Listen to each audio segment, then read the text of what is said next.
and welcome to the Strategy and Resources Policy Committee for the 14th of April 2025.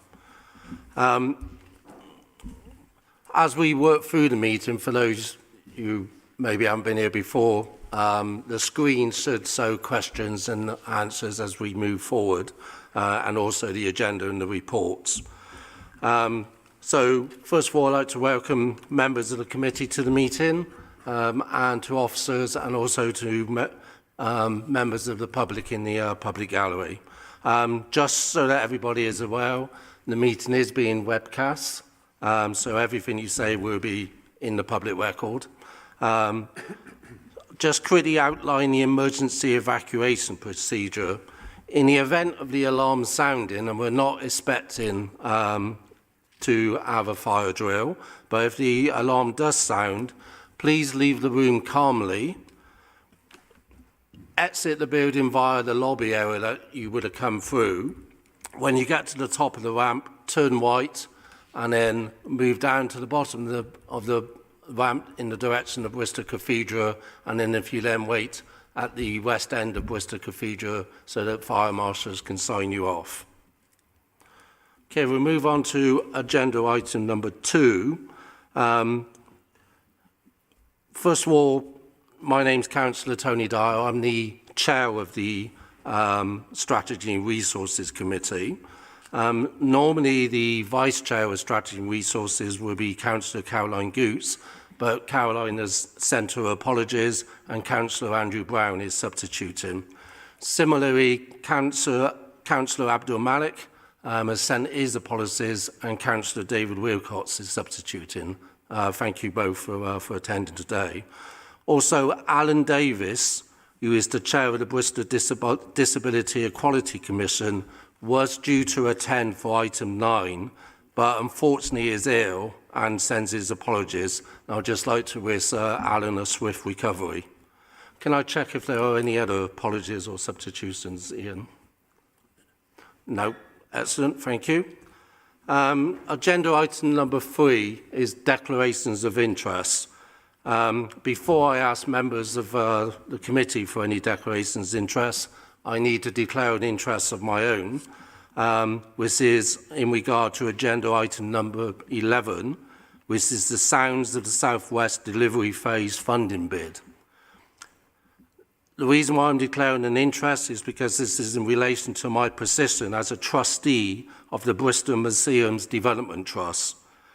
This is the last item on today's agenda, and I will leave the meeting and not participate in this item. Ordinarily, Councillor Goots, as Vice Chair, would step in to chair this item. However, as I've already mentioned, Councillor Goots has given her apologies. So when we reach this point in the meeting, the committee will need to elect a chair to preside over this final item of business. Can I ask if committee members have any declarations of interest? No, thank you. Okay, agenda item number 4 is the minutes of the previous meeting. I would like to move the minutes of the meeting of the Strategy and Resources Policy Committee held on 17th of March as a correct record. Can I ask for a seconder?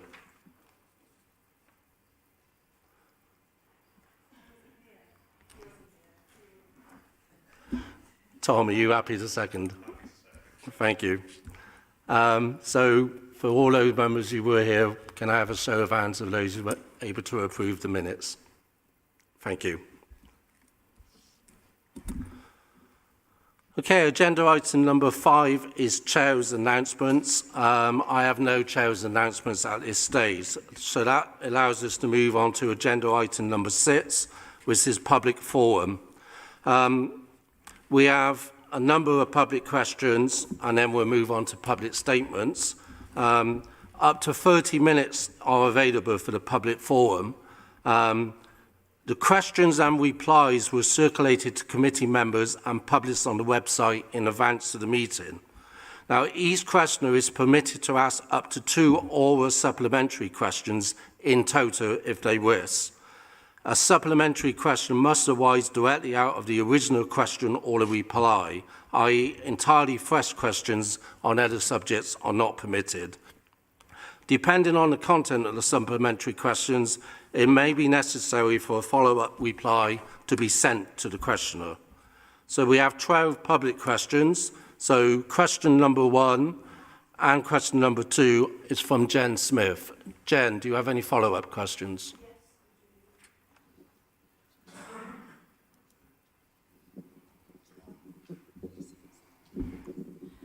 Thank you. In the Barton Hills Disability Group one, my understanding is that a local councillor told a member of the public that a Barton Hill Disabilities Group has been consulted, and I don't believe there is a Barton Hill Disabilities Group, so is it acceptable to entirely make up and fabricate equality groups just for the purpose of council business? Just wondering. I would not find it acceptable for imaginary groups to be set up. I think sometimes one of the problems we have is that we do occasionally have people putting themselves forward claiming to represent certain groups.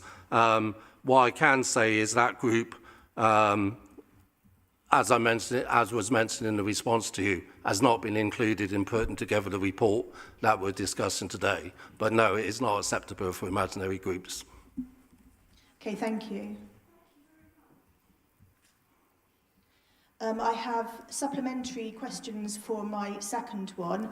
So the answer that I was given regarding the independent investigation... Jen, can I just check, you've got 2 supplementary questions in total. So you've just had one, so you've got one more. I thought it was per question. 2 in total.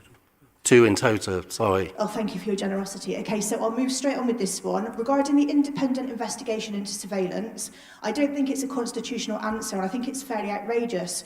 So, especially considering that some councillors in here electioneered on send and called for an independent investigation, my question is, are you now being cowardly or just totally bent? Thank you. Thank you for your question, Jen. And the answer to both of those is neither. What the answer pointed out was that the request that went through was for the mayor to review. What we can now do is to look at whether, as a new administration, we want to set up our own independent investigation. And I'll discuss that with the policy chair of children and young people and officers as well.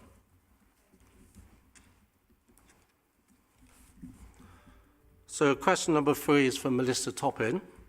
Melissa, do you have a follow-up? You have up to 2 follow-up questions.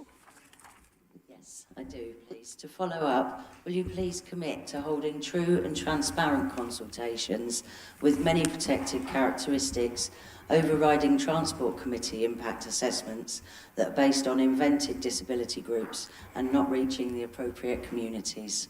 Thank you. What I can commit to is strategy and resources. I mean, you need to be aware that transport and connectivity cover the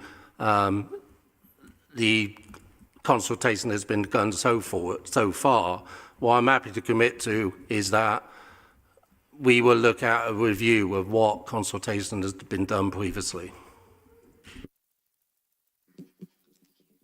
I have another follow-up question, Melissa. No, not currently. Thank All right, thank you. Question number 4 is from Barry Cass. Barry, do you have a follow-up question? Yes, I see that you're limited by the laws to how much you can charge, but why are you not charging the maximum for these 3 very profitable businesses? I would say that that's possibly one of the reasons why we're looking at a review of the pavement licence policy. I don't want to preempt the outcome of that policy review. Out. I can get an answer back to you on that. At the moment, I couldn't tell you off the top of my head, but it'll be as soon as we're able to put the work together. Thank you. Questions 5, 6 and 7 are from Jim Peterson. Is Jim here?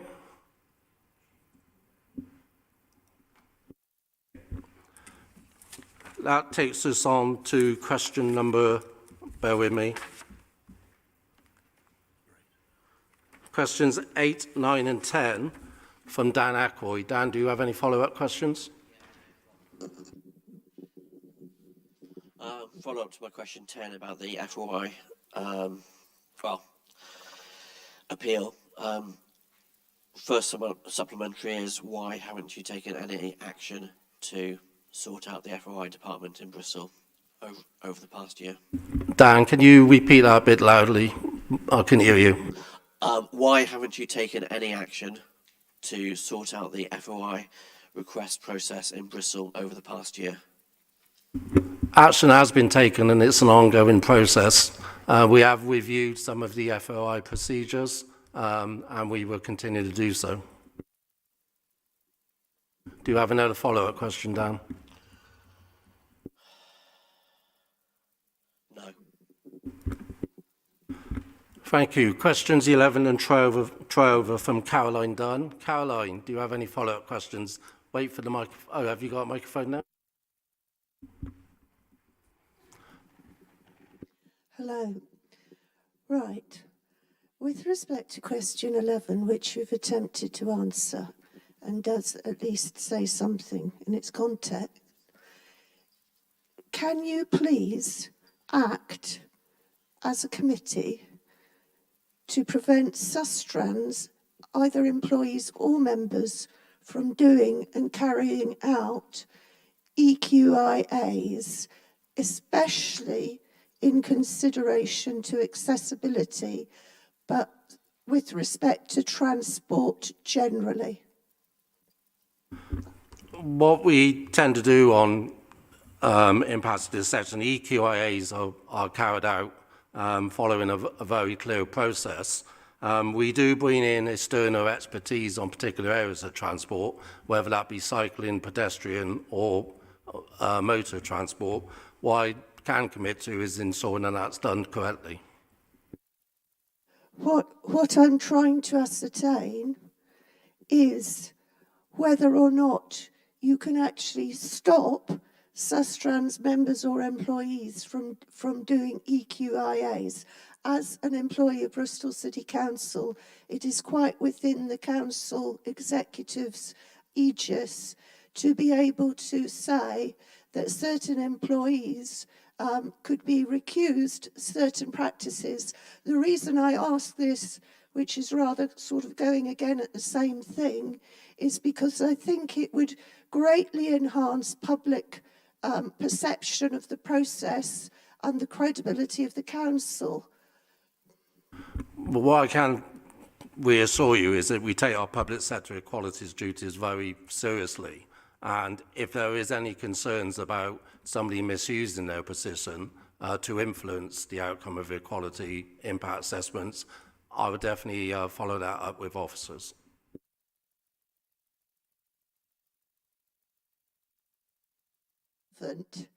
It is a well-known fact that people can be unconsciously biased. They might be genuinely saying to you that they're not allowing their Sustrans membership to affect their judgment, but quite frankly, I think the whole of the rest of the world would agree with me that that is really a bit impossible, and it will be, even if they don't realise it. Thank you very much.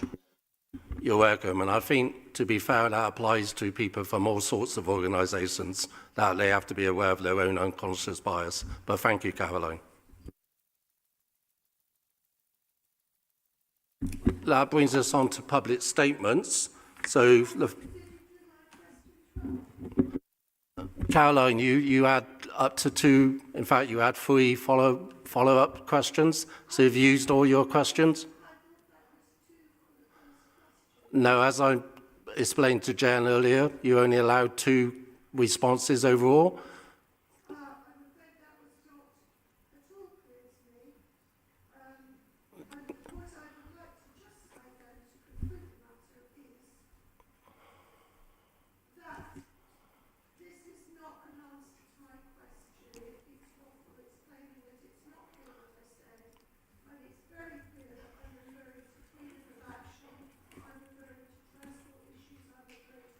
All right, Caroline, sorry, but you're now making a statement.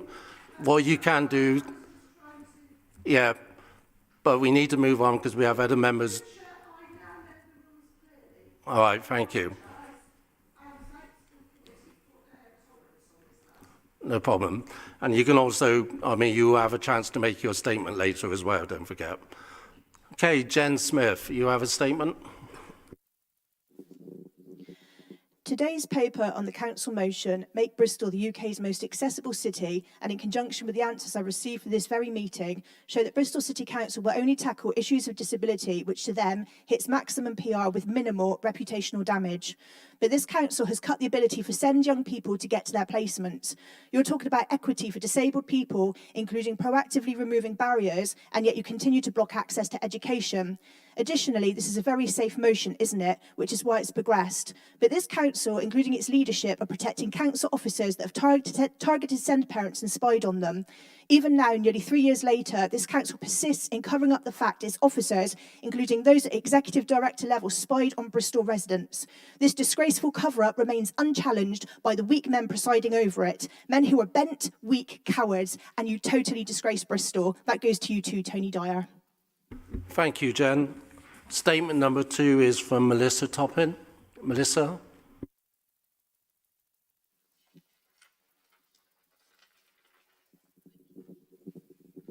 Hi, thank you. I'd like to ask you all today, how can you possibly approach gaining most accessible city status when you're completely ignoring the disabled, elderly and vulnerable protected characteristics from all consultations regarding transport, whilst taking away our access routes and parking? With road blockages and closures happening all over the city, who do you aim to make this the most accessible city to, as it certainly isn't the majority of us? It needs to be accessible by all to achieve this. This is not possible under the current Transport Committee. Most being ex-employees of Sustrans or current members means a conflict of interest in transport is in place, with transport being only bicycles and buses. If a golden motion such as this is to be achieved, you need to concentrate on disability and equality as your main goal. Not forget we exist, please. Amazing things can be achieved if we are all on board, not just a chosen few.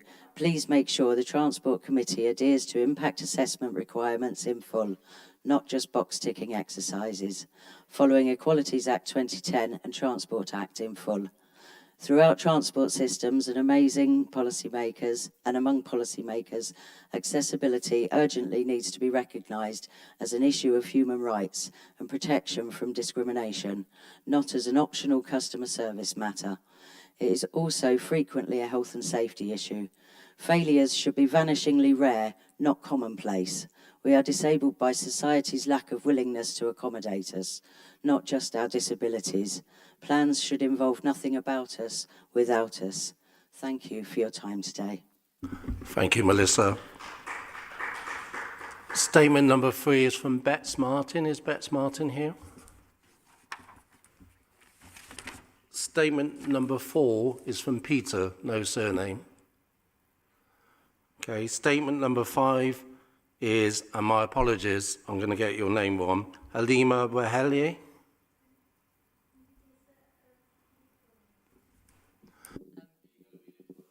Yeah, Halima would like to know if that's okay, yes?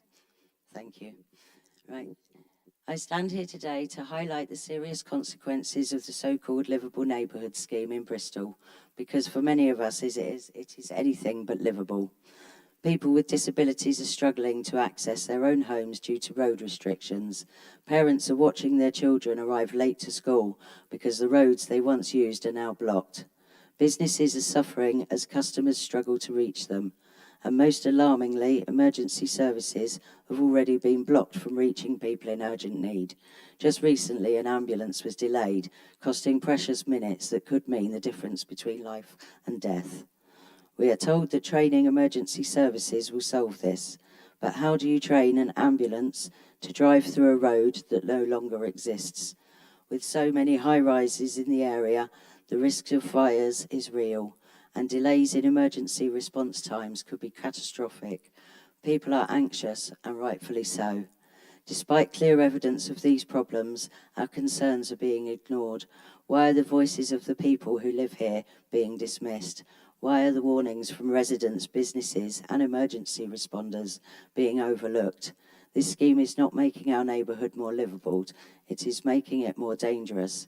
It is time for decision makers to listen, act, and put the needs of the people first. Thank you. Thank you, Halima. Thank you, Melissa, for reading that out for us. Statement number 6, Dan Aykroyd.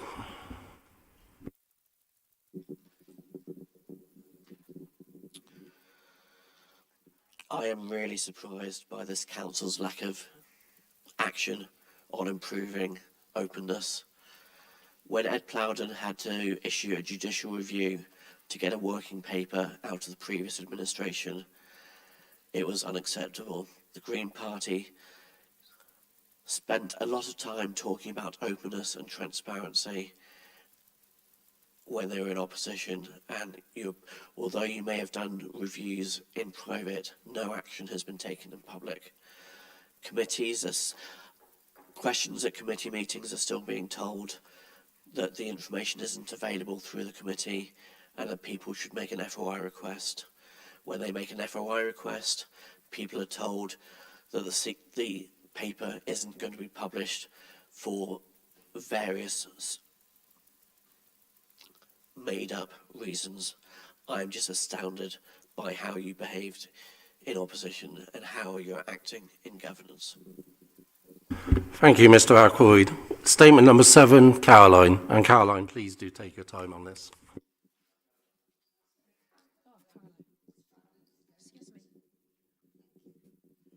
I appreciate the committee making reasonable adjustments for my disability.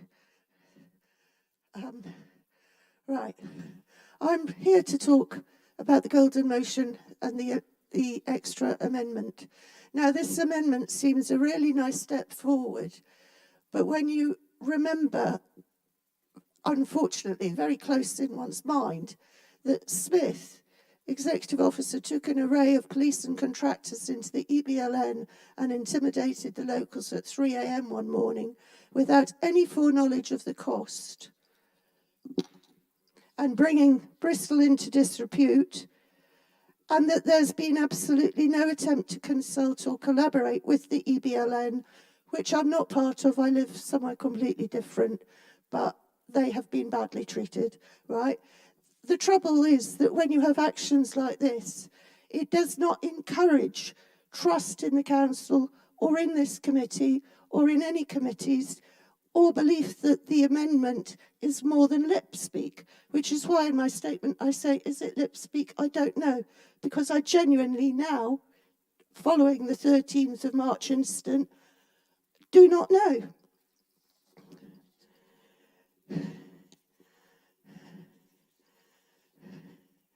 Now, having been involved in watching council meetings since December, I can categorically say 4 things. 1, this matter of accessibility is not, in my opinion, run by councillors who seem to have minimal control. 2, there's been minimal consultation with the disabled, and any input from the general disabled through surveys online, of which one was referred to at one point within my hearing, completely ignored. 3, meetings processes do seem to be genuinely corrupted. My responses to John Smith at the transport meeting of the 20th were not on the live stream. They were deleted from the live stream, despite being clearly heard by everybody. This is not good because it means things don't show up in the minutes, that everybody was there and heard.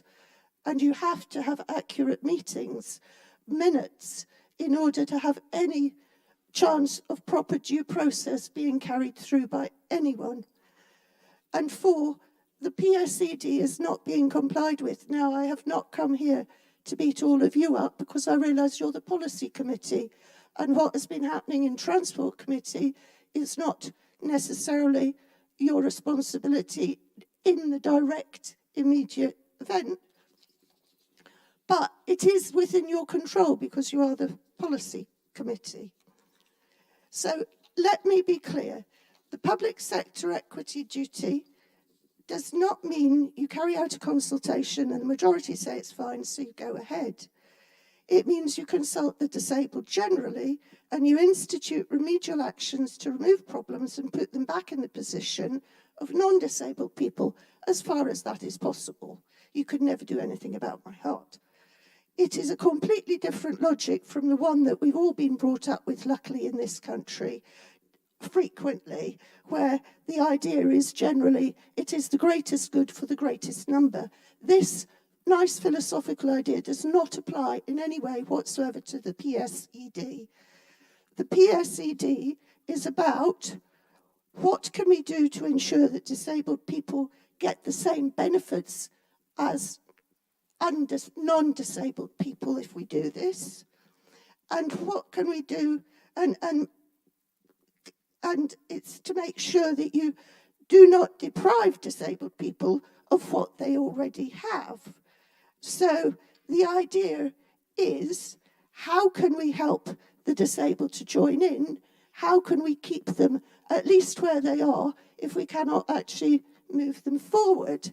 So you must very, very strongly, as a policy committee, bear in mind that if you carry out a consultation and you find that everybody thinks it's lovely, your idea, except all the disabled people, and you then do not bring in any processes or ways of dealing with what the disabled people are complaining about, you are not actually obeying the PSED.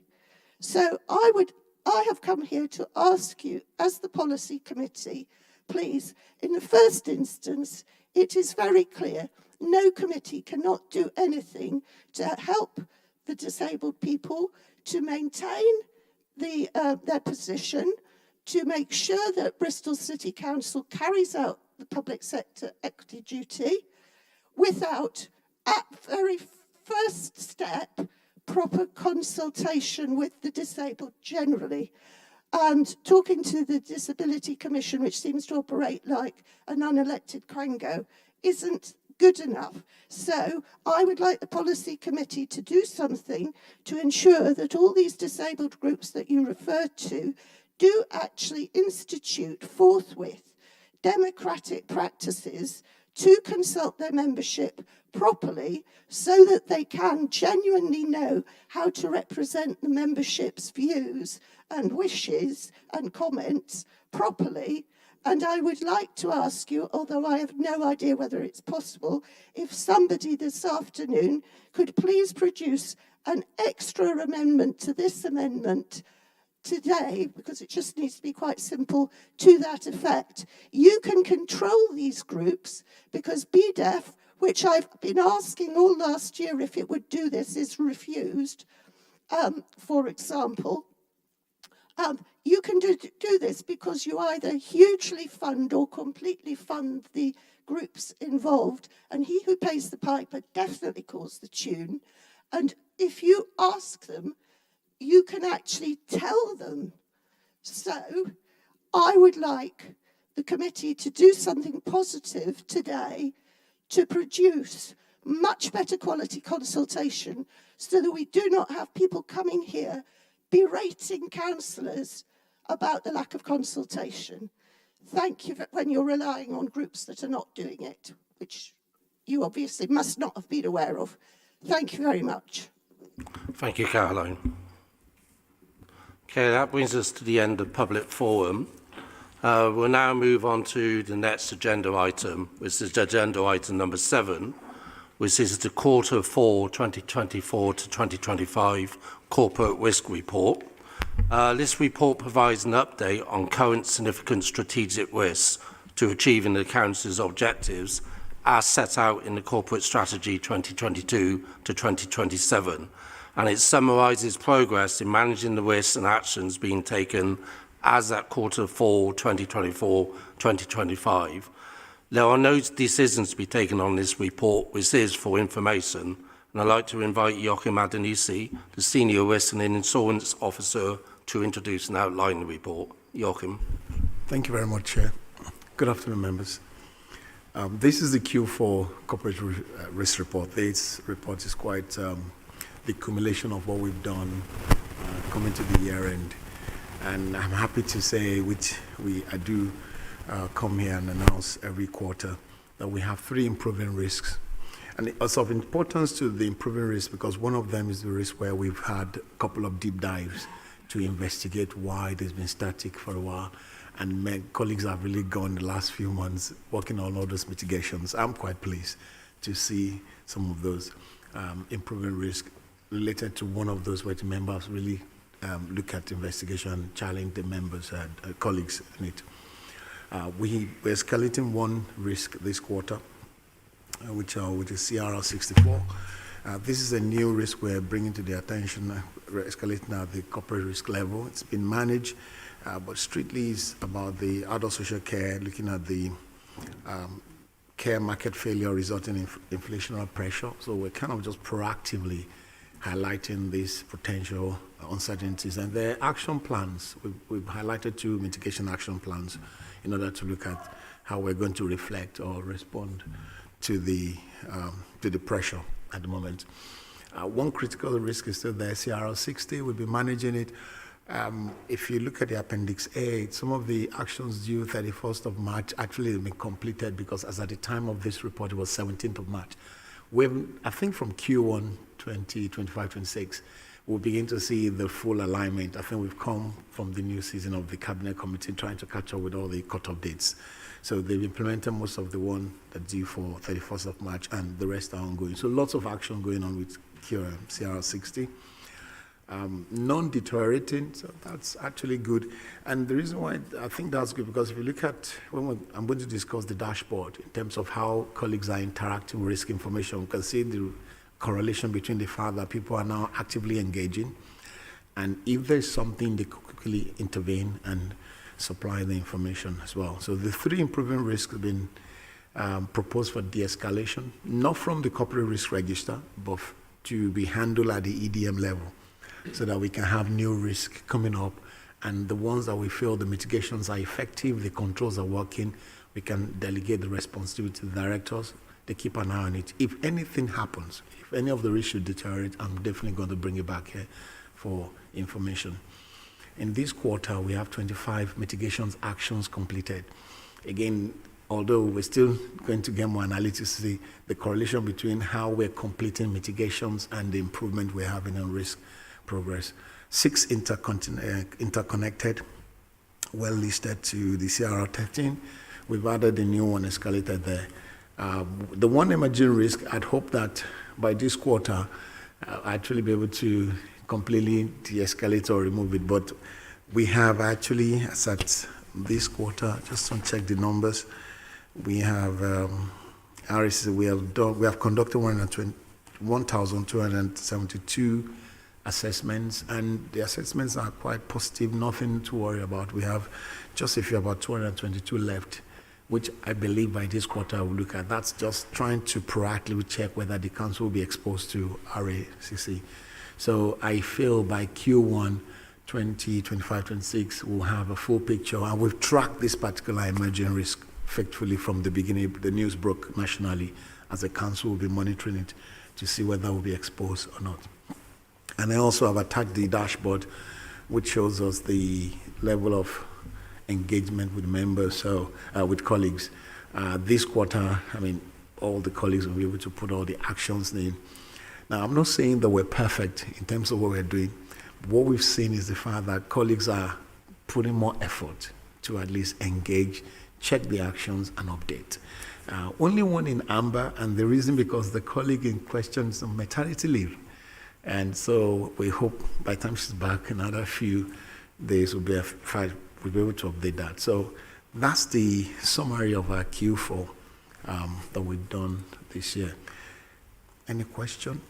Thank you, Joachim. And I think rather than a question, my comment would be, which I think I've made previously, is that when we're trying to do risk assessments, obviously that's much, the information that risk assessment is much more reliable if we have all the information that's needed to be able to make that assessment. So I think the fact that we only have one amber, which I think means one item wasn't completed, and that was because the relevant person was on annual leave, I believe, or ill. Yes.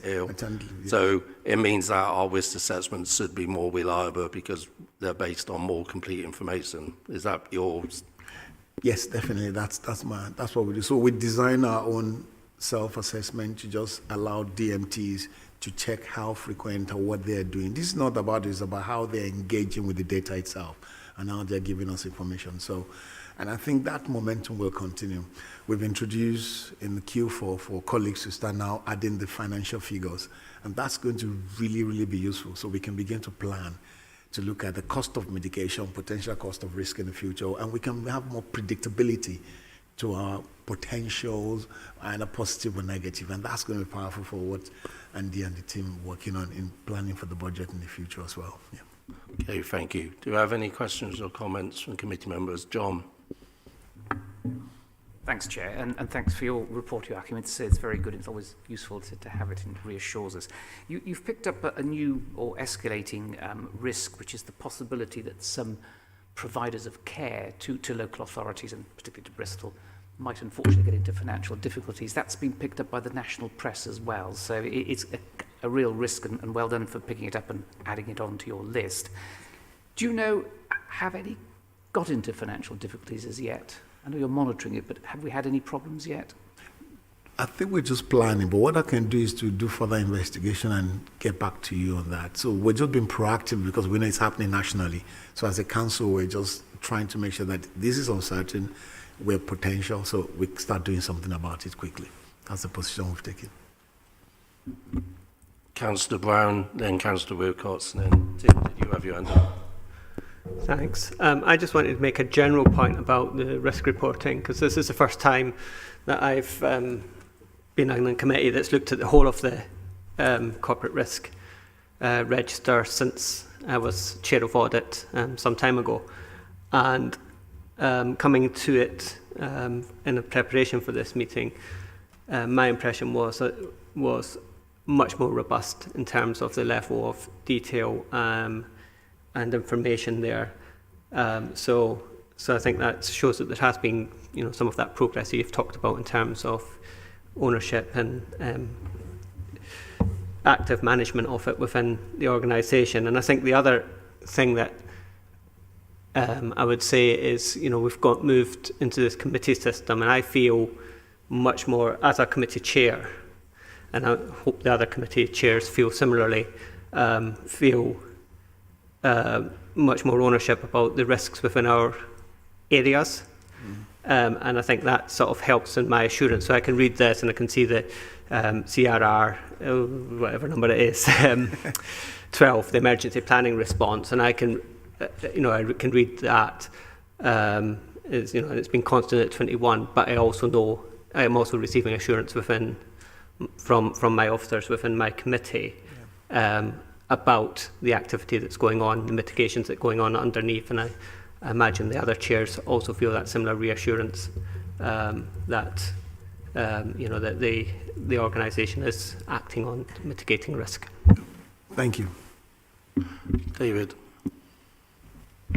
Thank you, Chair, and thank you, Joachim, for your report. And I'd like to say that the inclusion of Appendix A2 is a really useful thing, and I think it should be rolled out to the rest of the committees, contextualised for their own portfolio. I think that would be a really useful thing, because it's really easier to see what progress is being made with the inclusion of that appendix, and I think it would be a really useful thing. Thank you. Thank you, Councillor David. Tim.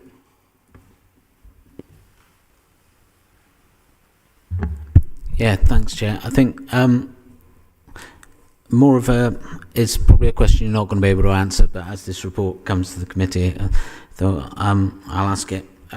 Just in relation to, sorry, my glasses for some reason, CRR 43,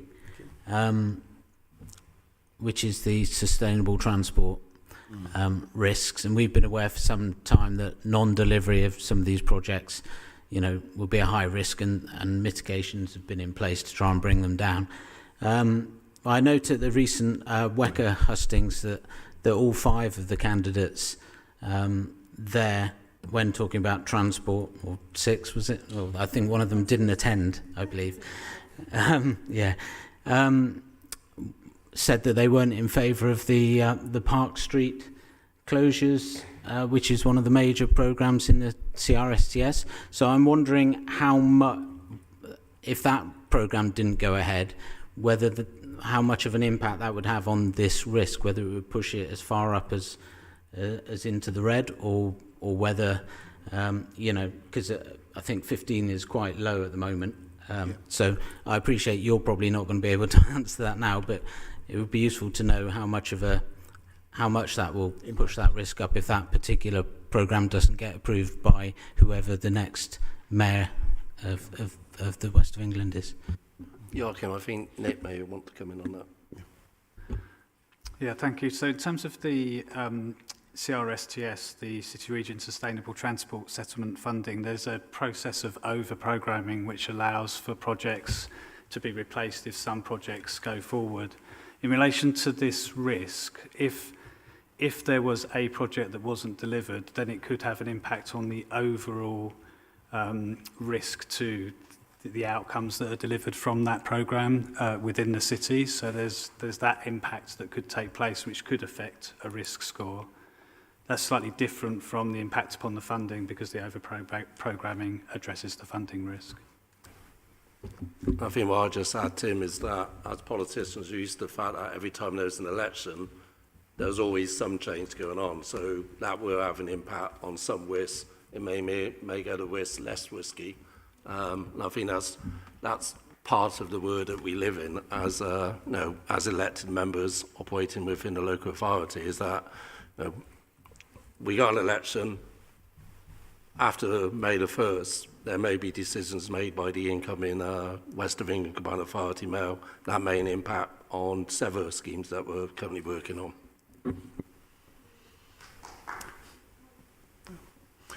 Okay. Question. Tom. Okay. So 2 points on which I'm very pleased to see that we've got an improvement in CRR 45 and 55, which relate to our provision for children. And it's also good to see on CRR 55 that we have the risk tolerance score has been determined to 10 because, quoting, feel those capacities reduce the score to 10, which is good. It's good that we have a risk tolerance. I was a little bit bemused to look at 45 as a result, though, and see that our risk tolerance has increased with the potential failure to deliver statutory duty in respect of children. And I was wondering if that could be explained to the committee, why that risk tolerance has increased. Okay, thank you very much. So you will notice in the last few years, we've been looking at static risks. And what our risk appetite says that if we have a risk at this level, it has to be minimum like 3. But practically, we've come to a conclusion that we're going to have some residual risk. But that's why we put the internal controls in place. The internal controls are to help us to be realistic. So what we now have is as close as possible to reality rather than a theoretical report. But the actions, the mitigations, the controls we have in place are quite like putting our pulse on our fingers on the pulse just to make sure that we're keeping an eye on it. And also, we don't want to be overly underestimate. So we're kind of being cautious here to say, okay, we need to get this up more and to make sure that we're actually on top of it. So colleagues are beginning to now have a real conversation rather than having a theoretical conversation. And the real conversation will help to get support and resources, and also for us to know the right actions to take.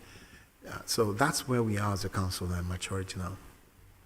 Thank you for clarifying. And yeah, definitely think we would prefer to operate in reality, but it is a concern that the risk tolerance has grown in that sense that we should accept that. That's a bit worrying, that's all.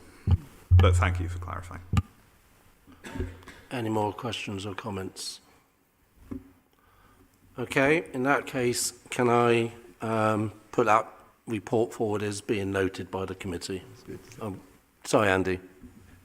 Just to say, I was discussing with Andy that just to announce that the council will be shortlisted for 2 national awards. So that's on risk management is in Manchester, which is a global, UK-wide, all the public sector, local authority standards. We were checked. We had the external verification looking at it. And that's good for Bristol. I think this will be the first time that kind of recognition is come. We're not sure whether we're going to win, but we're in the top 3. So we're shortlisted, so which is good. Okay. Can I take that report as being noted then, please? Okay, thank you. We'll move on to agenda item 8, which is the advance payment of employers' annual pension contribution. This report seeks approval of the upfront payment of the annual employer or future service pension contribution. This is a key decision as it involves spend over £500,000. I would like to invite Andy Rothery, the Director of Finance, to introduce and outline the report. Andy.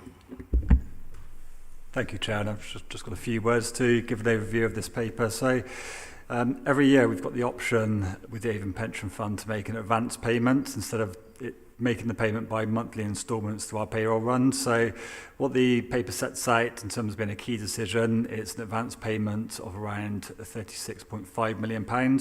So that's around 80% of the total in-year employer's contribution. And with that, we get a discount on that amount. So that equates to around £828,000. It's around a 2.2% discount by making the advance payment.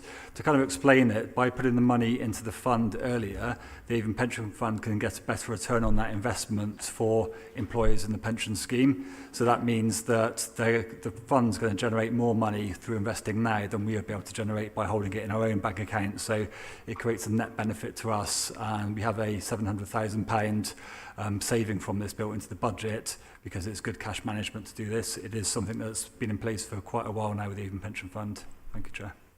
Okay, thanks. Any comments or questions? Tim?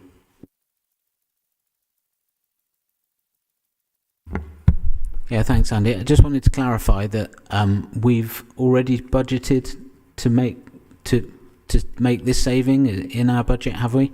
So that if we were to vote against this, we would actually then be, putting £800,000, taking £800,000 out of the current budget. Is that right?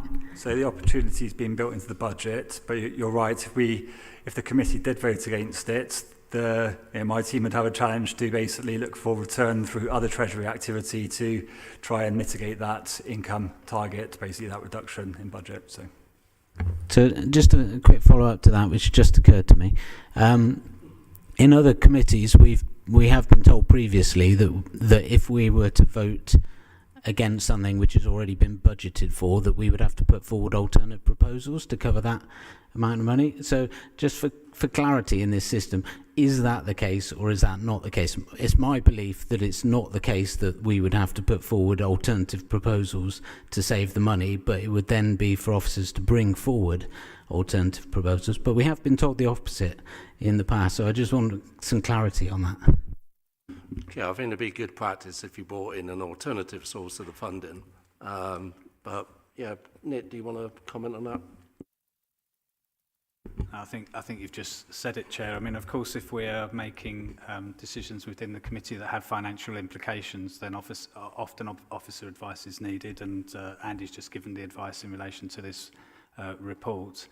And as the Chair said, if you are making decisions that create a financial impact, of course, we would welcome alternative proposals to come forward with that. But usually, alternative proposals would require a separate report. So I guess the next question, Tim, is do you have an amendment to propose? No, I don't. Okay, thank you. Any more questions or comments? Okay, in that case, I would like to move that the Committee for Strategy and Resources approves the upfront payment of the 25-26 employers' pension contribution to the Avon Pension Fund. Can I have a seconder for that, please? Andrew, thank you. All those in favour, please raise your hands. That's passed unanimously. Thank you.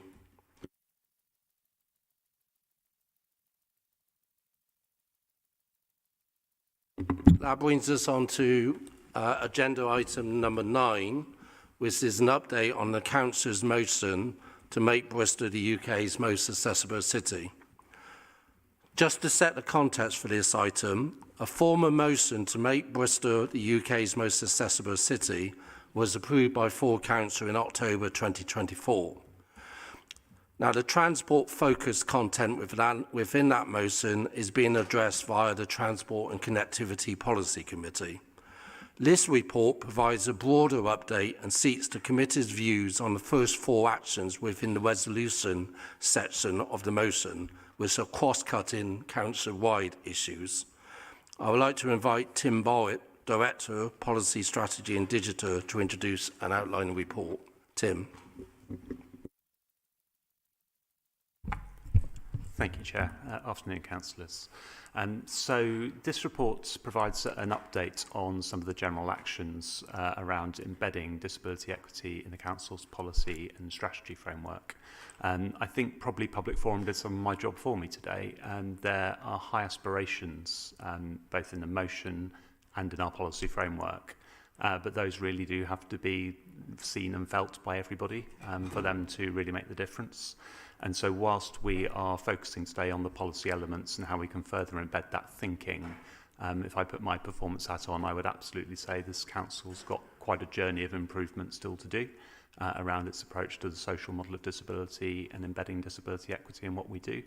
And also that in considering how we apply this motion across all policy committees, we do need to be mindful of ensuring that there is the right level of investment of time, money and resource in actually undertaking the activity that's required. There's been no specific budget set aside for the motion, and so this is something that we do really need to see as part of our business as usual and embedding in our working practices across the council. So with that in mind, the response so far looks at our existing policy framework where we have a long-standing commitment to the social model of disability, but looks at how we can build further upon that, particularly by embedding that within our new corporate strategy to make that commitment very clear and very much at the top of the council's policy hierarchy. We then look at the issue of co-production. We have some good work that's been undertaken in the Adult Social Care Committee with a co-production policy put together and best practice guidance. And we've committed to looking further at how the principles from that could be embedded more widely across the council and provided as wider guidance to committees and departments to help them improve their approach to engagement, co-production and consultation across their various projects. Moving on to the motion itself, there were 4 broad brush commitments in the motion. The first was very much that top level aim to be a highly inclusive and accessible council. As I said, that we've had some of these commitments within our policy and strategy framework for some time. So the additional actions here are fairly light. They are about embedding this in the corporate strategy and pushing the adoption of our accessible communications policy. But I just emphasise that that's because our equalities policy and strategy, for example, already contained a lot of this commitment within it. So it's been an approach of checking the rest of the framework to ensure it's sufficiently visible, but not revisiting all policies and strategies in there as yet. The second commitment in the motion was very much focused on policy committee chairs and the One City partnership engaging with disabled people and disabled-led organisations. In this area, we have committed to working directly with the Disability Equality Commission to review how we engage with disabled people and disabled people-led organisations. I think it's right to say that the Commission provides us with support and challenge on this. It is not by any means the only organisation or only voice related to disability equity in the city. They have made a commitment to us to try and represent that wide range of views and bring in the views of other groups. But we don't mean to suggest that that will be the only way that we engage. This is very much seeing them as a lead partner to undertake this review. But we need to move forwards looking at this almost on a case-by-case basis as we take different pieces of work through what are the right groups and individuals to engage with. So that will need to be the approach that the Council takes, but the Disability Equality Commission will help support and challenge us on that. I won't go through every item in the report because there's quite a long list under that area, but very happy to take any questions, particularly relating to EQIA process, if that is helpful for members. One thing I do want to highlight here is the commitment that councillors are making here to apply a disability equity lens when they make decisions. So we really are putting an onus into the policy committees here to take a lead role in that, to really challenge and engage the papers that come before them and the decision-making process that leads up to it, and be active contributors there. And that's something we'll be very happy to support members with if anybody would like any additional guidance or training on that. We've also looked at the project and policy pipelines. So the motion asks that all projects that are brought forward are co-designed wherever possible. There is an extensive project pipeline in the council with hundreds of projects on it. We have an existing process where our policy and strategy pipeline is reviewed on a quarterly basis with the Disability Equality Commission, and we are selective about which they choose to be involved with, because there isn't the capacity to be involved in a co-production sense in every single policy and strategy we do. They don't have the resource any more than the council does. But we will be extending that process to take in the project pipeline into account. I think that will be a really positive move, because the policies and strategies often work at a very sort of academic level and a level of principles, whereas the projects are really the actual work that's actually happening. So I think bringing that pipeline into that review process will make a tangible difference in helping make sure people plan these projects with co-production and co-design in mind, and that we build that into the timelines for what we deliver. Finally, on this report, we were asked to bring back regular progress updates every 12 months. We suggested just a small change there because the council already produces an annual report on equality and inclusion, which it brings to full council around June or July. That will actually embed the updates on this motion annually within that report, rather than bringing a separate report on a different 12-month cycle. So this report today will serve as an interim measure, and then we'll look to update on progress as part of the annual reporting on equality and inclusion to full council every year. I think that hopefully covers it for explaining the paper. Apologies, Chair, it's a long explanation, but very happy to take any comments or questions. Okay, before I go to the committee, just two comments from me. First of all, as I mentioned earlier, Alan Davis, who's the chair of the BD Bristol Disability and Equality Commission, was due to attend, but unfortunately he is ill and sent apologies. However, he has asked me to relay the following comment to the committee. The Bristol Disability Equality Commission warmly welcomed the passing unanimously of the Golden Motion in October and this report implementing it. Whilst we recognise there are still significant challenges in embedding disability equality across the council, we feel the option and the report is a positive step forward. We welcome the opportunity to work with policy committee chairs to take the agenda forward. The proof will, of course, be in seeing tangible improvements from here. We believe this report and the motion gives us a good starting point. We especially welcome the commitment of the leader to meet with disabled people organisations on a regular basis. So what I wanted to add to that is, in reference to the last bit, we are working with Bristol Disability Equality Forum, but we are also, and I am meeting now with other disability organisations such as Bristol Independent Living and Wester. And I think we need to recognise that the disabled community in Bristol is not one community, so we need to look at different organisations that represent different parts of that community, all those communities, and also recognising the fact that sometimes they will be in conflict with each other.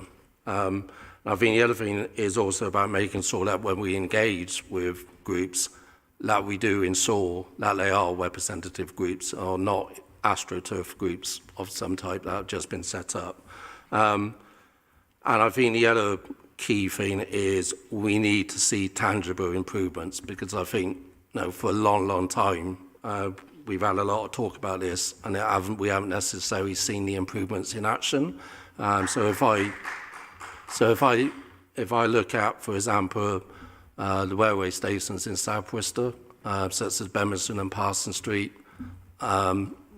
if you're in a wheelchair, you can't use those stations. And if we want to be an inclusive city, and we see rail as being a major part of that way of allowing people to get around, then we need to ensure that all our railway stations are accessible, and we also need to make sure that buses are fully accessible as well. Okay, that's my two comments. Open up to the floor. I got Heather and then John. Thank you, Chair. I just wanted to say I think this is a really good time. I'm glad this is coming now and that the sort of motion's gone through the process. I'm quite involved in looking at the corporate strategy, and I think that this instructs us and ensures that we are thinking about this during the corporate strategy. I also want to comment on EQIAs because I'm quite involved in the budget process, which involved a lot of EQIAs, 1,200 pages, I think. And we're just looking back at the budget process, how we both processed and shared all of that information. And I think that there have been some comments, and just making sure that they are directly relevant, never sort of a copy and paste, even though it is so big and so complex. And I think that this is helpful, just reassessing our commitment to how we're doing it, and that we're doing things that are useful and not sort of just tick boxing, which when it becomes that big and we have so many decisions to make, there's a risk of it being that. But I can assure that a number of us spent very many evenings and nights reading all of those thousands of pages, and we want to just make sure that it's really useful and used in the right way. Okay, thank you. John. Thanks, Chair. It was a great motion, and if we could achieve it, we'd all be very, very happy people. But unfortunately, there are lots of complications, partly funding, partly also trying to achieve full access for some groups will actually clank against some policies that we have, because the harsh reality is that a large number of disabled people and very elderly people rely on one mode of transport which is not very popular at the moment, and that's the motor car. And I see very little provision for disabled and elderly people using their motor cars with blue badges.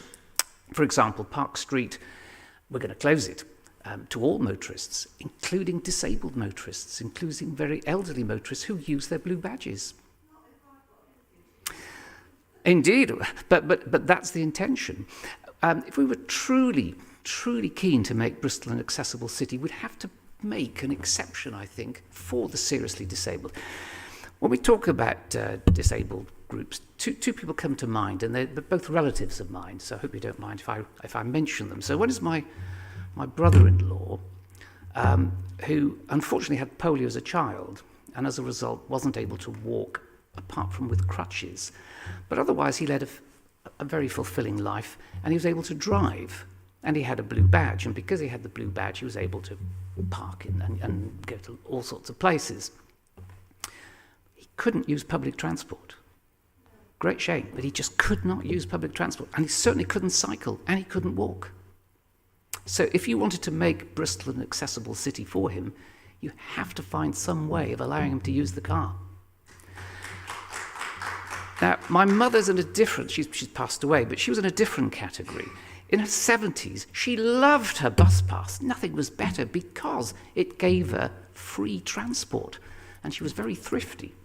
But unfortunately, as the years progressed, she reached the point where actually public transport, the bus stop was opposite her flat, fantastic, but where she was going to involved a walk. And as she got older, she couldn't do that walk, so she had to revert back to either using her car or getting friends to take her. Again, she had a blue badge, so it made life easy.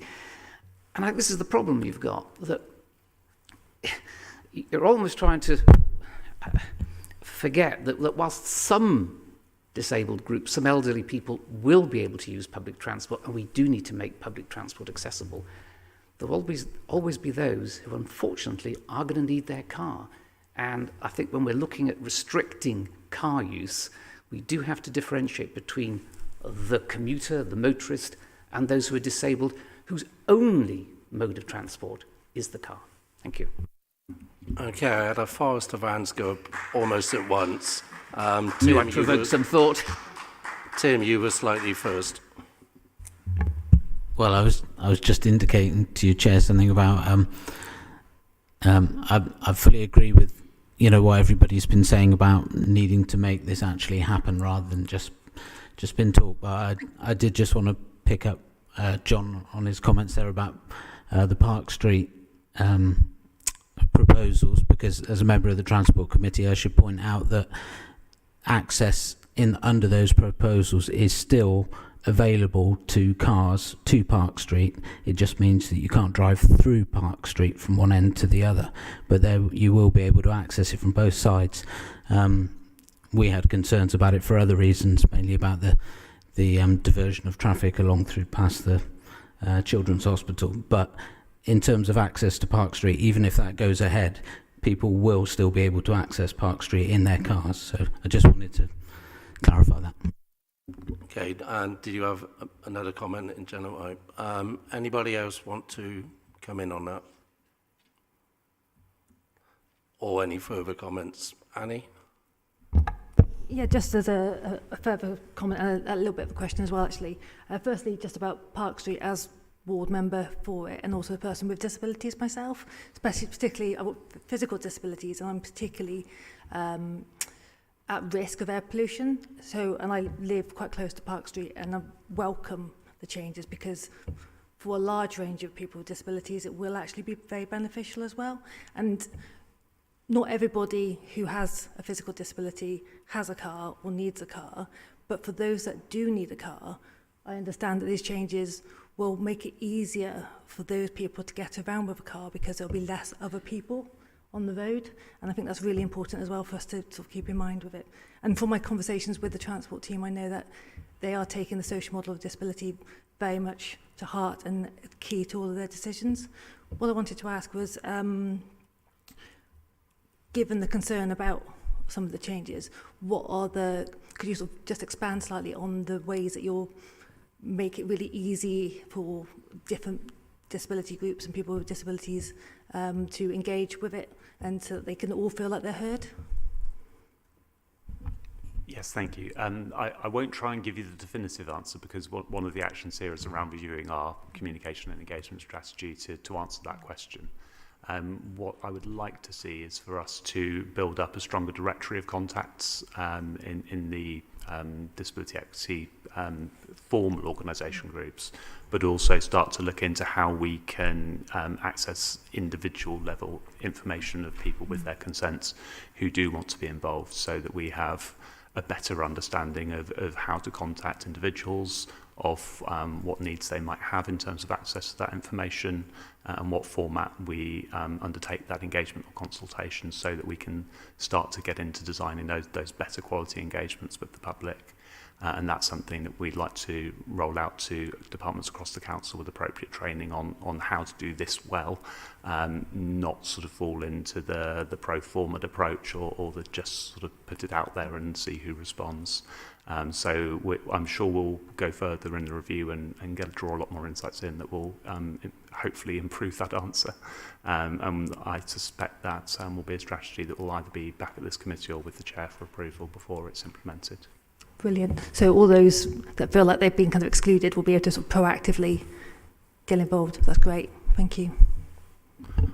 Okay. Tom and then Andrew. So just a reasonably quick point here. We've got one of the points that is listed on our resolution on page 83 is including a commitment to increasing council's awareness of the specific needs arising from a range of impairments. And I bring up a specific point here. I investigated whether or not there was any mental health first aid training, had a bit of a chat, and it transpired that we do offer that, but only to our staff. And I think there is a very wide range of training available to our staff, which is fantastic, that councillors are not able to access. So if we do have staff training that is encouraging our staff to be aware of these kinds of disabilities, I don't think that we as councillors have access to it. I think that's not necessarily a productive way about going about things. So if I haven't gotten that wrong, I may have, it would be very good if we could expand the range of training available. If it's on office to officers, I don't understand why it shouldn't be available to councillors to take part in. Good point, Tom. And I'll raise it with Democratic Services, unless, Tim, you're able to do that directly. I'm very happy to take away the action. It's not something I know myself, but I know the right colleagues to talk to in those departments, so I can find out and come back to you. Okay, thank you. Andrew. Thank you. I was going to ask a question. I'll make a statement and then ask my question. So part of this is a challenge to committee chairs to engage more with disability organisations and disabled people on an ongoing on an ongoing basis, and that's something that I'm keen to do. I've previously met with representatives of the deaf community, but there's more to do, so I'll undertake to do that as a committee chair. The question was around the Bristol Disability Forum. So as I understand it, that was established as the mayoral commission previously, and obviously has evolved. Is it now entirely independent of the council? Is that the situation? And in undertaking its work, do we feel it has the resources and the support it needs to engage with us in that sort of first part of the work that you've outlined in this paper? Thank you. I'll give you an answer, and then I'll go away and double check the detail and make sure I'm absolutely correct in what I'm saying here. My understanding is the Commission is independent of the Council in terms of membership now. So for all intents and purposes, acts independently of the Council. That said, the Council maintains funding to the Commission for its running, so it depends on, I guess, the view of the definition of independence. But whilst we do that to facilitate the running of the Commission, it very much acts as an independent body in how it conducts its business. Any more questions or comments from the committee?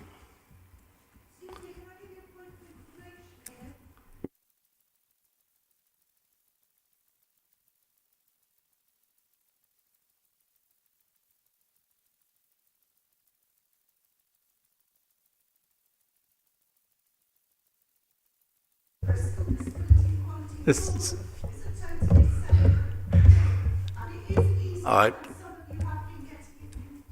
right, thanks, Caroline. Andrew's going to respond. Sorry, for clarity, yes, I was, when the words came out of my mouth, I was almost certain I'd got it wrong. I was referring to the Commission in my question. But we were making note of that, Caroline. Thank you. Just quick comment for myself. I think in terms of making Worcester accessible, is also kind of touched on as well, is about making meetings like this accessible as well. For various reasons, if you have particularly a physical disability, but also other types of disability, this is not the most welcoming place to come in, particularly if you're making a public statement or asking public questions and you only have 1 minute to respond. And that can be very off-putting for all people. And I think if we want to make Worcester more accessible, then I think it's absolutely right we also look at training for chairs, but also for vice chairs, on the basis that there will be occasions when vice chairs will have to chair those meetings as well. And we need to recognise that sometimes, for various reasons, people need a bit more time. And we need just to think about our approach when responding to members of the public.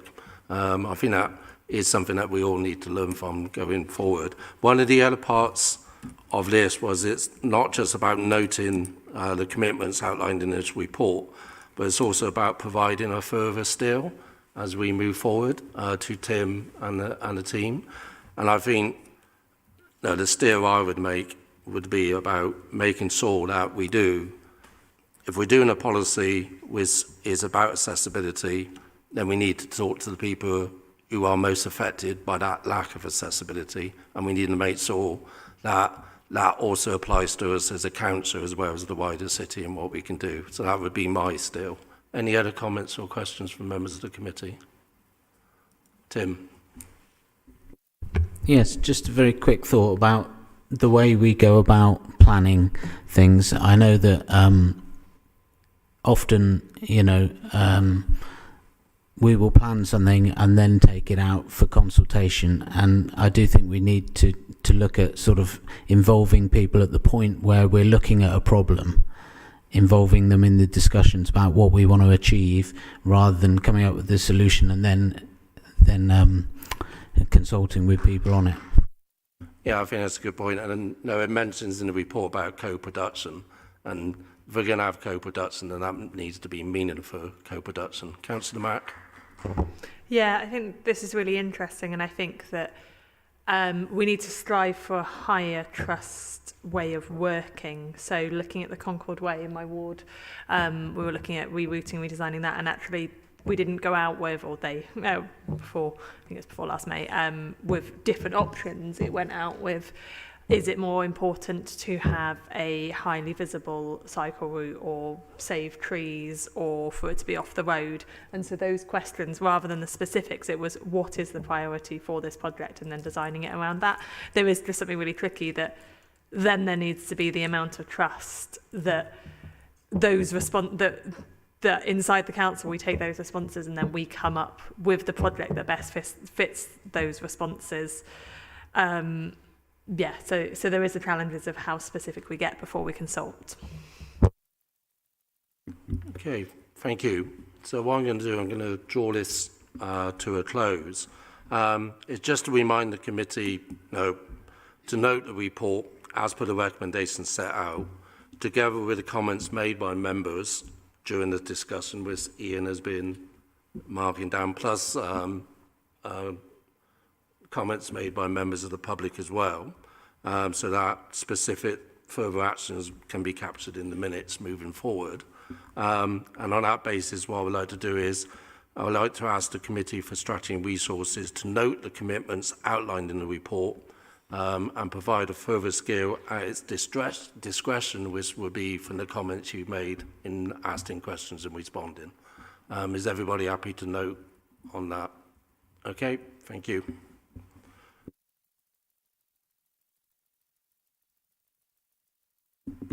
Okay, that moves us on to agenda item 10, which is the Property Transformation Programme, approval to spend against the earmarked 25-26 budget, approval for IT for Corporate Landlord contract award, and the quarterly update.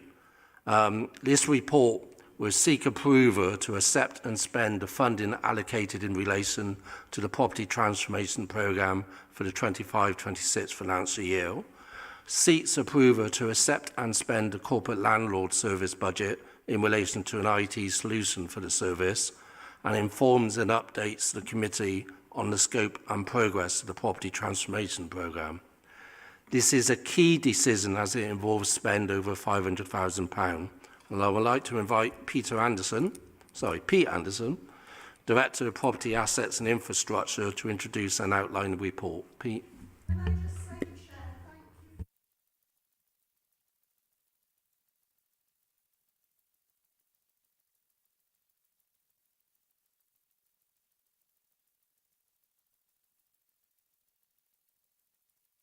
No problem, Caroline. Have a safe journey home.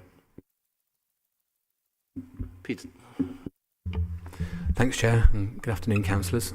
So the paper, as the Chair outlines, has got a number of sections to it.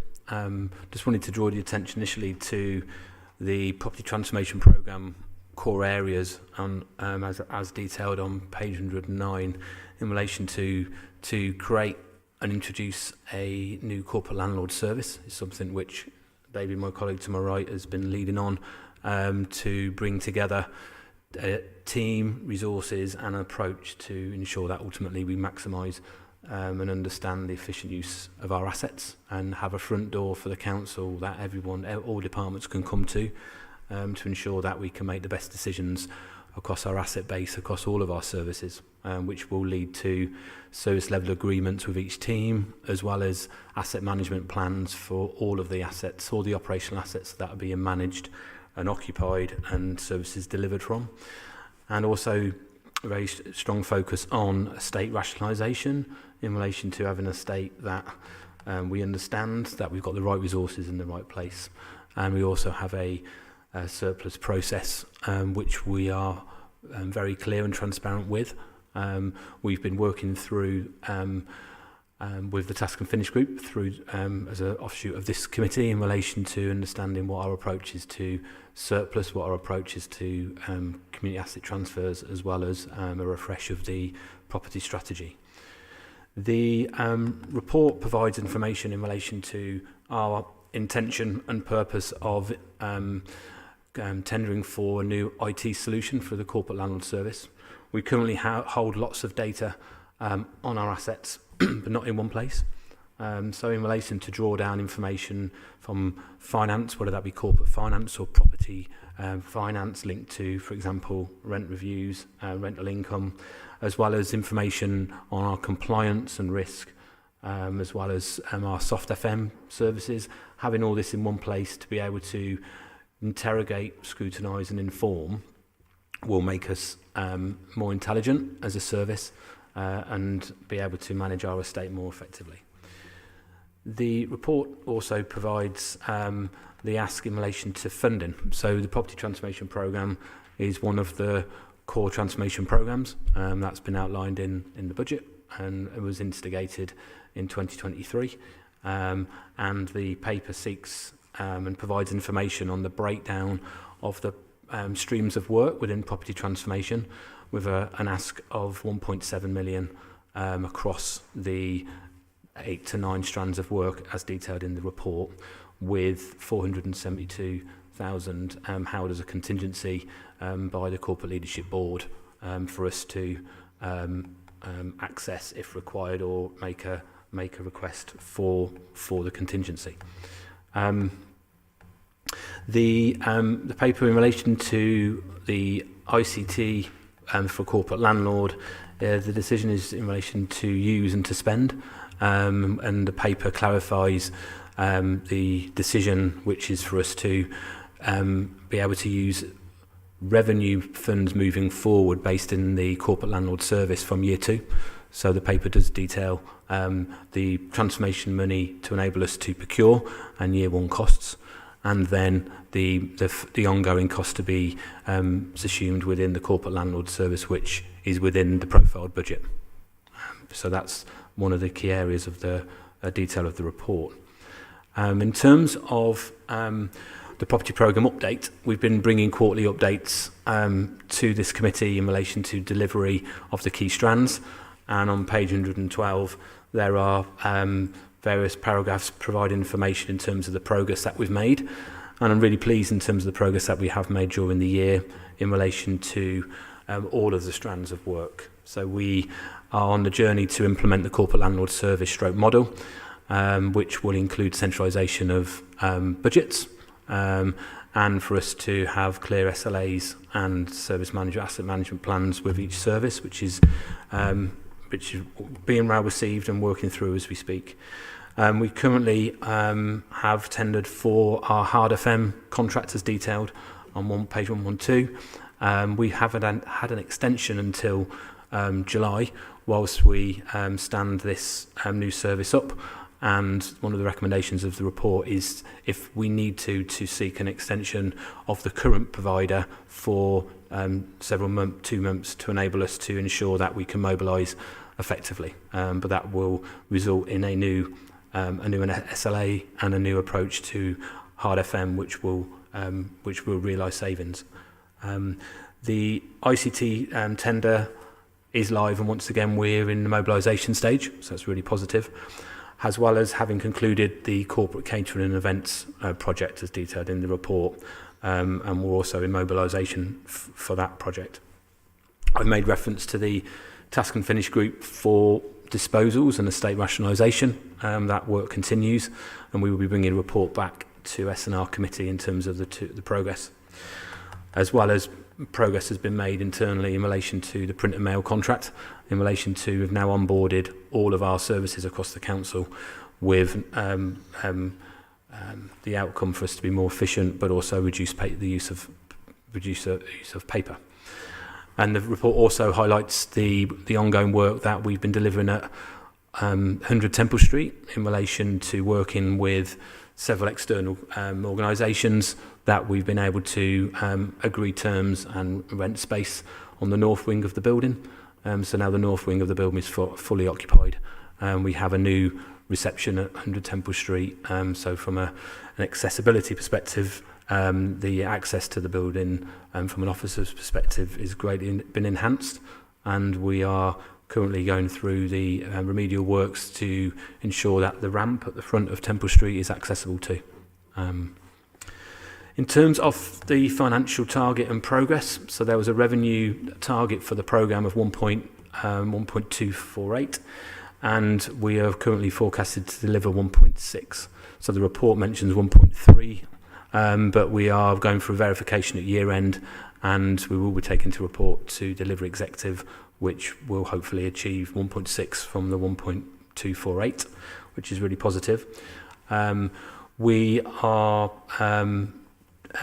seeking 1.2 million as detailed in the report for next year. So 7 million, but with ongoing annual savings of 1.2. So that's detailed in the report in terms of the revenue. In the context of capital, there was a target of this year of just over 20 million. The report details expected and secured of 13.9. We are currently achieving a figure of 17 million as we year-end reconciliation, which does leave us short. However, in conjunction with our corporate finance colleagues, in relation to the expenditure of the capital programme, as well as earmarked reserves, we are in a position where we will not have any negative impact on any other revenue or capital budgets further to achieving just over 17 rather than the 21. So that's been worked through, and we're working through that on a year-end perspective.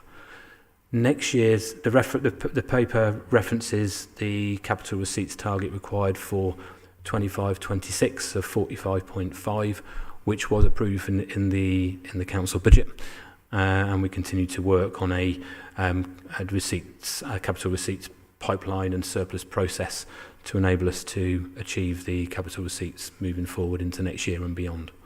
And under 2.3.3, there's a breakdown in relation to the savings that we're seeking as a breakdown for next year.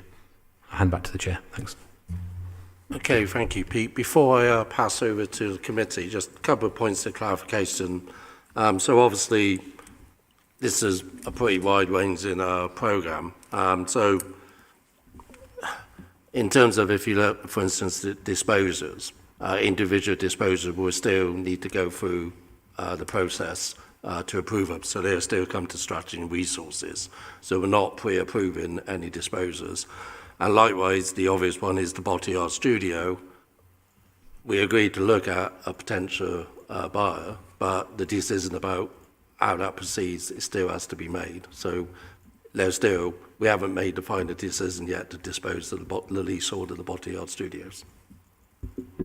If I can just respond. So the receipts that have been achieved at the end of 24-25, as the report details, are all receipts or assets that had been to Cabinet previously. So there was no receipt. There was everything that had gone through the decision pathway in terms of those assets disposals. Okay, thank you. Open it up to Tim.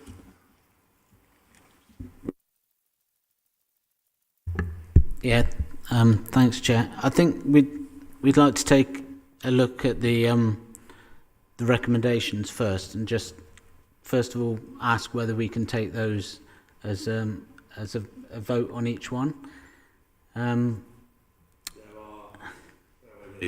There are five. Yeah, I don't have a problem with taking them individually. Thanks.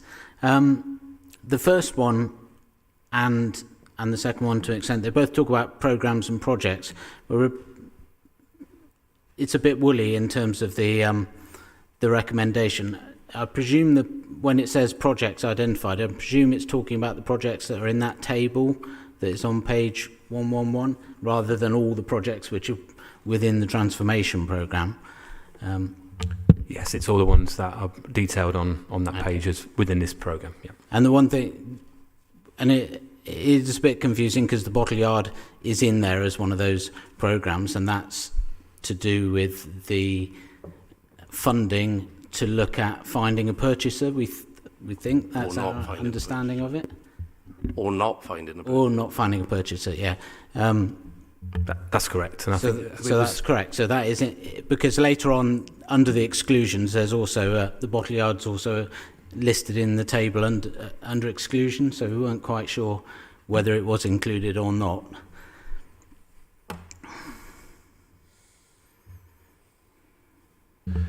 The programme fund, as detailed in, I think, 111, was 70,000, yes, is funds to fund the programme resource, so resources to get to a position of whether we do or we don't and the work needed. In relation to revenue adjustments, in relation to income coming from the Bottle Yard Studio or grant, etc., that's something which is separate to this report. Okay, do you get that, Tim? Yeah, thanks, Chair. That kind of clarifies for us. I think there's something as well in terms of recommendation 2 that it doesn't have any consultation, political consultation in there, whereas the others do. So I'm wondering whether that's something that's just missing. The others having consultation with the chair, 3 and 4, but item 2 doesn't. And I'm wondering if that's something we would want as a committee.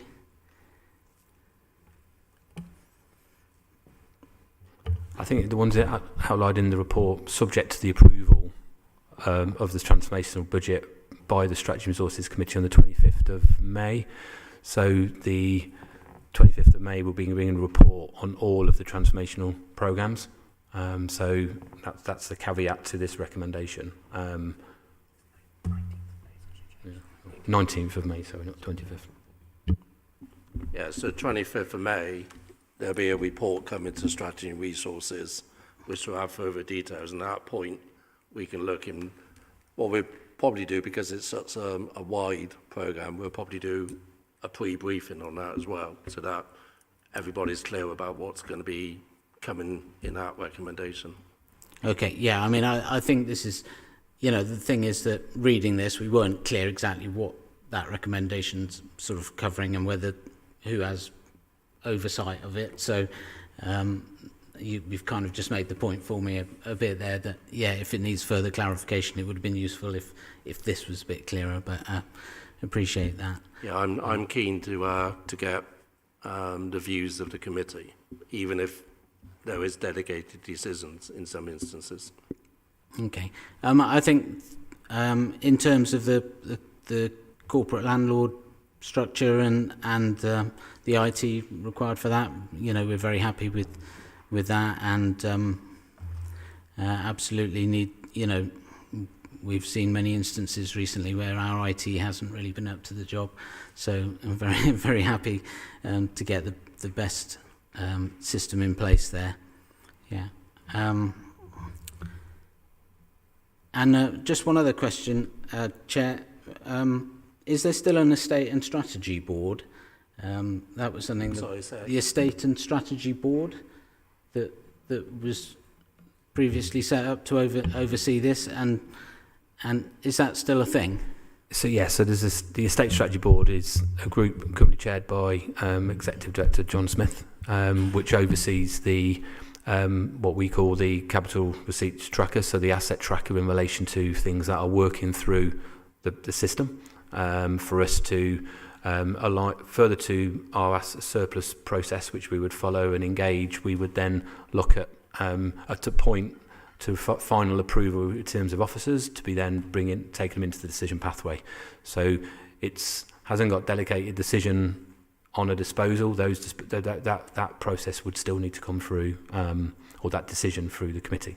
Okay. It's just I believe that Councillor Cheney used to run that under the previous system. I'm just wondering if there is any political representation on that board now. Not at the moment, no. Whether there should be. Chair. Okay, you're just giving me another job, thanks. Thank you. Finished, Tim, or you got one more? No, I believe there should be, and yeah. I'll find some time in my diary and get that put into it. Thank you. Ellie, please don't give me any more jobs. I'll try not to. So my thoughts are thinking about the catering contract. Just wondering if you could just clarify for me exactly what decision we're being asked to take in regards to that today.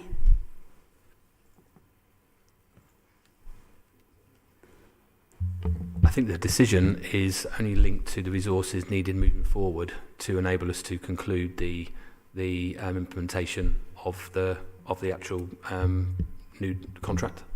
So we've had a previous decision in relation for the decision to go out and to award. It's not a specific recommendation, but there is funds to ensure that we can conclude the project linked to the request for 25-26. The previous decision being taken a couple of years ago, you mean? That one? The one back in 22 or 23? June 23 was the original. Yeah. So what decision is this being asked? This is asked for the approach to be approved and to be awarded to the recipient. Do you want to come in on So that? the decision is to implement the conclusion of the tender. Okay. So this isn't another award. So this is to conclude the mobilisation and the stand-up of the new service. The resources for it, sorry, not the decision for that. Thanks. So I guess I've got quite a bit of concern and thoughts around this. I was very grateful to have a briefing on this that I requested, and it came to me and Councillor Fodorf on the Environment and Sustainability PCCB meeting, and that was really good to have. But I'd just be interested to know, like, a lot of that was not available to us, so I don't know who the contract's been awarded to. I don't know the approach taken in terms of what their sustainability is, what their in terms of economic, societal, or health, or environmental. And I'm just interested to know who has got that knowledge and who's been across that. Are we happy with that? I've been told that we're going to have increased sustainability, but when I asked about the metrics of that, what baseline are we working from, there was none. So how do we measure that increased sustainability? I've got quite a lot of questions around that. I find it difficult to approve something when we don't know who the contract's going to be awarded to.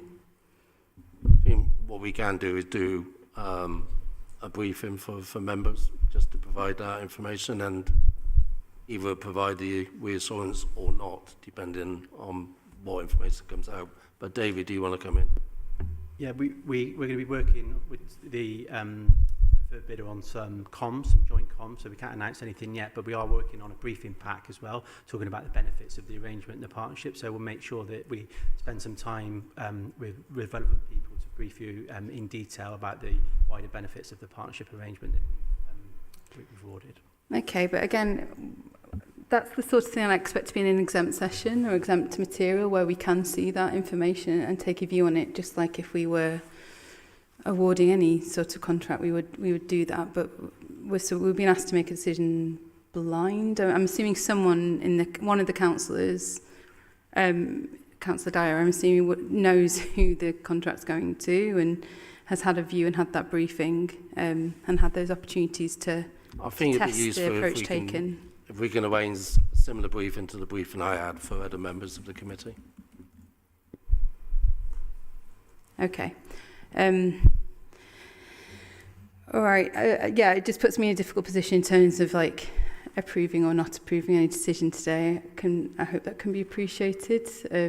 It just feels like you're being asked to make a decision without having much information about it. Can I just double check, are we being asked to approve the catering contract? That isn't one of the decisions in today's report. Yeah, it's just the request is for the funding as part of the conclusion of the implementation, but the decision has already been taken. The decision was taken, but the approach, the procurement approach, the method taken, and who the award is going to, that bit's happened in the last 12 months, and that's the bit I'm trying to get my head around and trying to understand so that I can contribute to this committee process.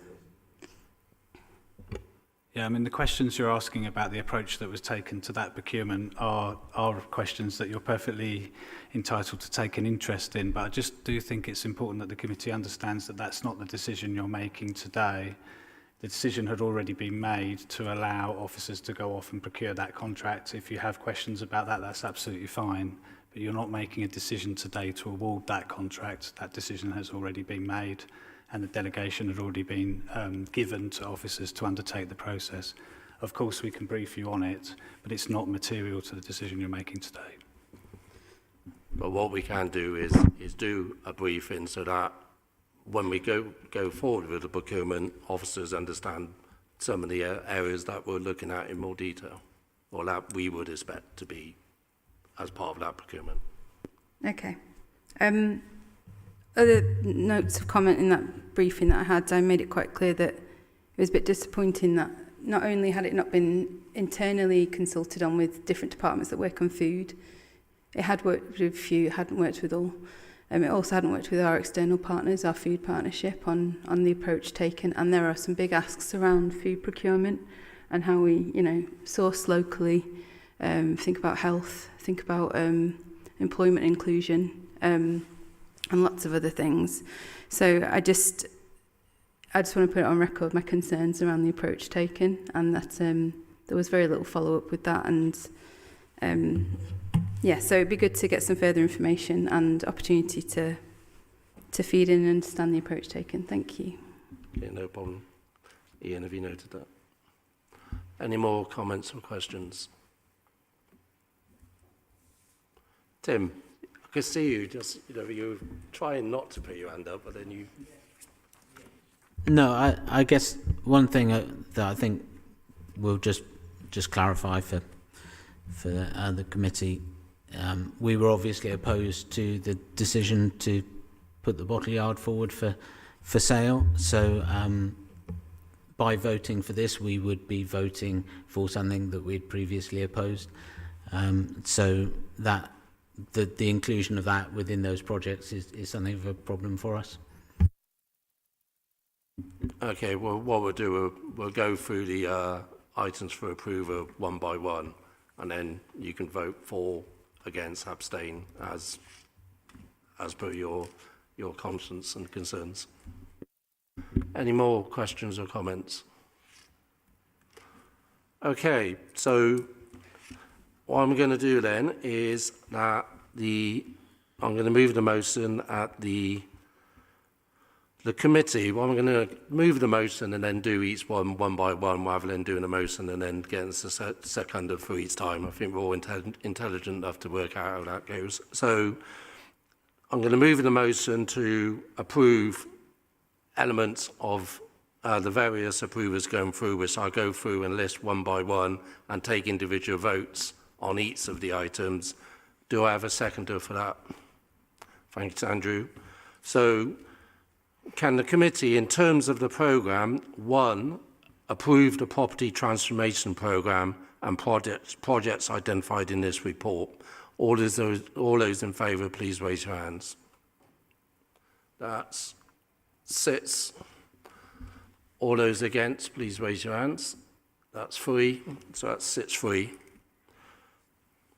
That the committee, in terms of the programme, 2, authorises the Director, Property, Assets and Infrastructure to take all steps required to implement the property transformation programme and projects identified in this report, including procuring and awarding contracts over the key decision threshold in line with the maximum budget envelopes allocated for 2025-26 and as outlined in this report, subject to approval of the transformation budget by the Strategy and Resources Committee on 25th of May 2025.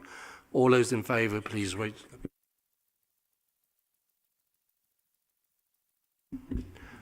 Thank you. All those in favour, please raise your hands.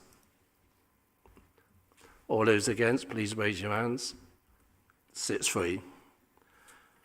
Okay, I'd also like to move that the committee, in terms of the programme, 3, authorises the Director of Property, Assets and Infrastructure, in consultation with Chair of the Strategy and Resources Policy Committee and the Section 151 Officer, to extend or vary the Assisting Art Facilities Management contract, which may be above the key decision threshold, and that may be required to enable continuation of service provision during the procurement of a new contract, to be funded from within the Assisting Services budget.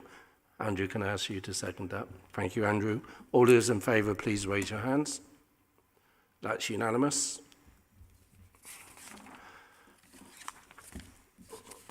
I would like to move that the committee, in terms of the programme, I'd like to move that the committee, in terms of IT for Corporate Landlord Service budget, 4, authorises the Director of Property, Assets and Infrastructure, in consultation with Chair of the Strategy and Resources Policy Committee, to take all steps required to procure and award an IT solution or solutions for the corporate landlord service, including asset management solution, which may be above the key decision threshold for up to 7 years. Andrew, can I ask? Thank you. All those in favour, please raise your hands. That's unanimous. I would like to, that the committee, in terms of the IT landlord, in terms of the IT for corporate landlord service budget, 5, authorises the Director of Property, Assets and Infrastructure to invoke any subsequent extensions or variations specifically defined in the contract or contracts being awarded up to the key decision threshold. Andrew, thank you. All those in favour, please raise your hands. Thank you, that's unanimous. And then finally, in terms of noting, can I ask the committee notes the update report on progress of the property transformation programme? Can I take that as updated? Thank you. That brings us on to agenda item 11. At this point, I need to recuse myself. So I'll hand over to Ian to take you forward once I've left. Thank you.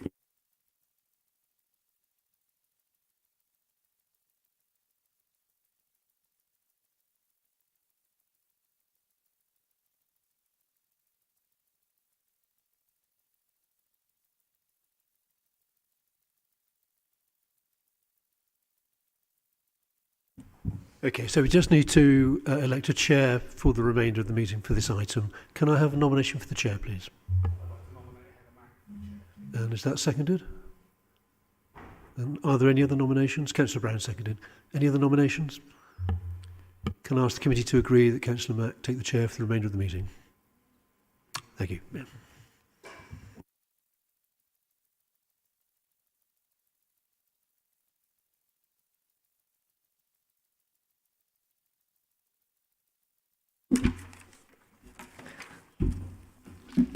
Hello, thank you. This is my first time up here and actually chairing a meeting. I'm always behind the scenes, so thank you very much. Right, one item remaining. Tony will not return, so this will hopefully be it. And then we will finish. So we have elected a chair. So this report seeks to approve the bid to the National Lottery Heritage Fund for grant funding of a large figure, £1,010,825 for the delivery of phase of the Sounds of the Southwest project, and if the bid is successful, approval to accept and spend the grant. It's a key decision because it's over £500,000. So I'm told I'm inviting Alex Hearn, but Alex is not here, so I might be inviting Katie to comment on the proposal. Thank you. Thank you. It's an afternoon of first. This is my first time here as well. So yes, I'd like to just bring this report about Sounds of the Southwest to you. A little bit about the project. It's a regional audio digitization project, and it is currently being led, and hopefully into the future will be led, by Bristol Archives in partnership with Archives Southwest, which is the network of local authority archives in the Southwest, as it says. The project is very much a legacy project of a project called Unlocking Our Sound Heritage, which was also funded by the National Lottery Heritage Fund, and it was led by the British Library, and it involved the entire nation, so Scotland, Wales, Northern Ireland, and England. The British Library started this project after sort of digesting the news. In 2014, the International Association of Sound and Audiovisual Archives came to the conclusion that there is only about 10 to 15 years left before we lose our audio archive heritage altogether, because the different kinds of formats audio is recorded onto, and the equipment to play them back are rapidly The formats themselves are perishing. The playback equipment is perishing. I think I've had a little trouble here with my mic. Hope you can hear me all right. Yeah, and just the knowledge to repair the equipment and so on and so forth is being lost. So that was in 2014. So you can see the clock is really ticking on our ability to preserve as much as possible. The Unlocking Our Sound Heritage project ran from 2018 to 2022.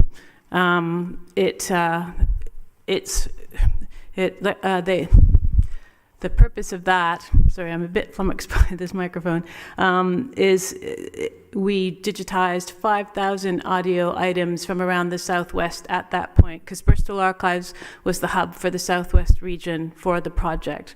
And as part of that, the British Library provided a room in the Bristol Archives to be furnished with a wide range of audio digitization equipment. So basically, we have the equipment to digitize nearly every format, audio format.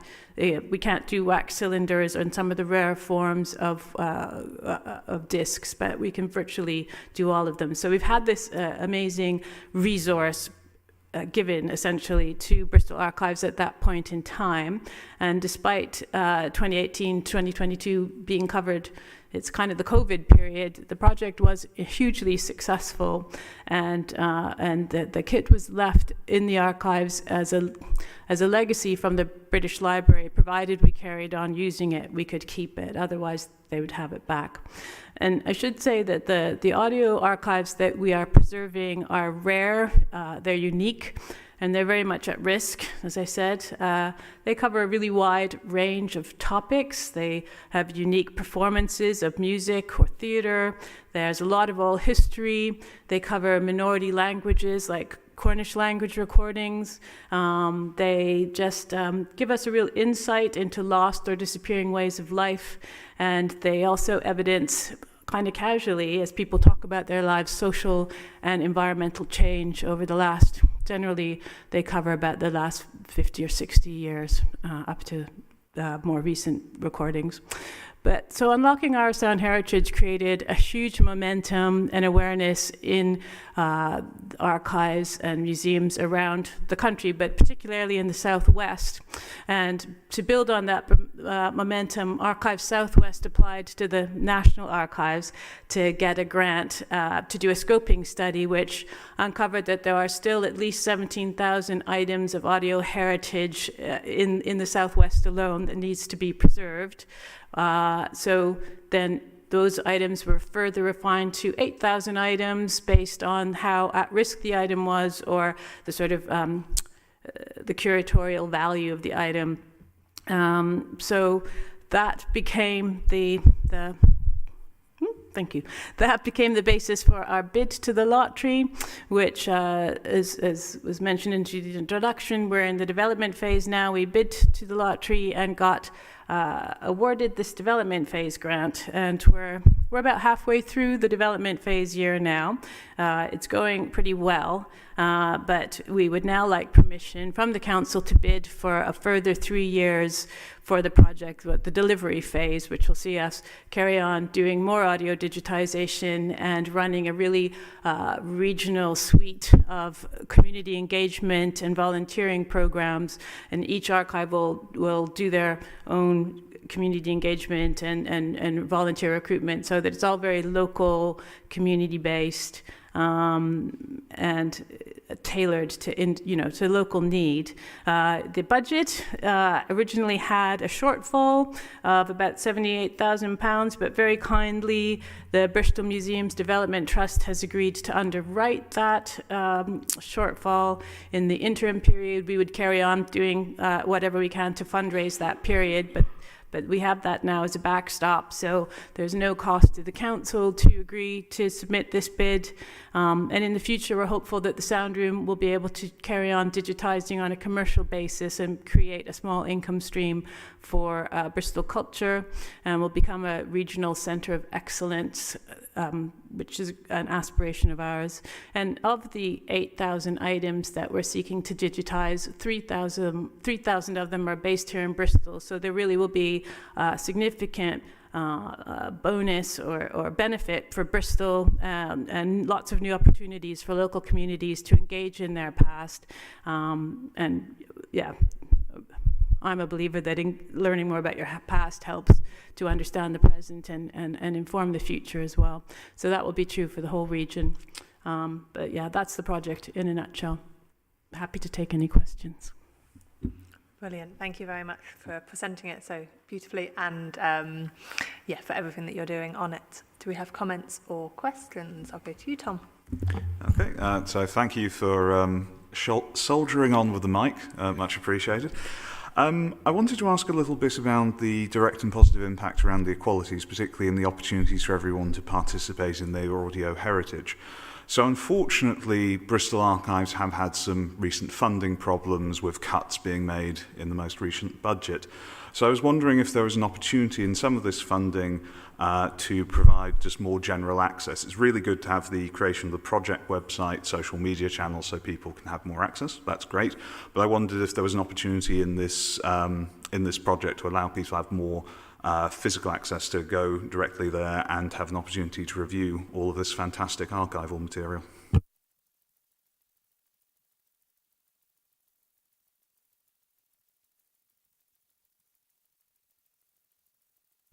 Hi, so I'm Linda, I'm Head of Collections and Archives, and as you're aware, the search room will be closed an additional 1 day per week, and Saturdays as well for in-person visits. We will be responding to the increase in demand for online visits and usages to the archives. This project, the application doesn't include additional in-person access apart from for the communities who are already who will be meeting with the team in archives already included in Bristol, but also in other archives across the southwest. Sorry if I didn't explain that very well. No, thank you. It's obviously a shame, but it's good to hear that we'll be reaching out to those communities, and you know the rest of the project is absolutely fantastic. So, 100% behind this. Any other questions or comments? Tim.